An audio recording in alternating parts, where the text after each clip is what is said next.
Veče koje je delovalo kao još jedna obična emisija pretvorilo se u vatreni obračun uživo. Nakon Lukinog gostovanja u program se uključuje Asmin Durčić. A ono što je usledilo šokiralo je i publiku i gledaoce. Sve je, kaže Asmin, počelo dogovorom. Da nije želeo da Aneli ide sa Norom, on bi to zabranio. Postojao je dogovor sa Lukom da se ne objavljuju zajedničke slike sa detetom. Ali taj dogovor, tvrdi Asmin, prekršila je njena majka. Njegovim rečima veštica. I naglašava: mene je Luka prvi zvao. A onda drama eskalira. Aneli viče da laže, a Asmin nastavlja bez zadrške. Kaže da je sve prosledio Đedoviću. Luka mu je, tvrdi, pretio preko telefona. Rekao mu je da će mu pokazati ko je ko. Asmin odgovara: dolazim u banju Luku. Ako Luka ne dođe, on je najveća puta Ketina.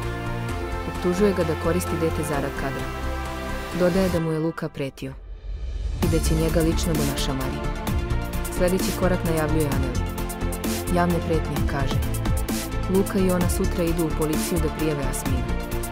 Luka se uključuje ponovo. Kaže, sve što je rekao o Asminovoj bivi je istina. I podsjeća da se Asmin odrekao svog oca. Pa kako onda savjetuje drugi šta da radi? Afera se dodatno zahuktala. Ana postavlja pitanje koje mijenja tok večeri. Da li je Asmin rekao da se detetu promeni prezime? Asmin potvrđuje. Rekao je da se pripreme papiri i promeni pasoš. Po njemu, logično je da dete nosi prezime majke ako živi sa njom. Ali onda dolazi šok. Spominje Milana koji je, kaže, bio sa Sitom u kombinaciji. I još jednom pominje Luku.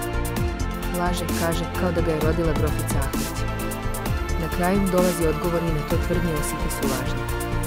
Ona je platila slike. A sad od njih prave ludake i lažove. Drama, pretnje, uvrede i optužbe. Sve u jednoj noći. A istina, izgleda, tek počinje da izlazi na površinu. Zato, ako želite da znate ko govori istinu, a ko samo glumi, kliknite na pretplatu i uključite zvonce. Jer ovdje dobijate priču onakvu kakva zaista jeste. Bez filtera. Bez cenzure. I bez kompromisa.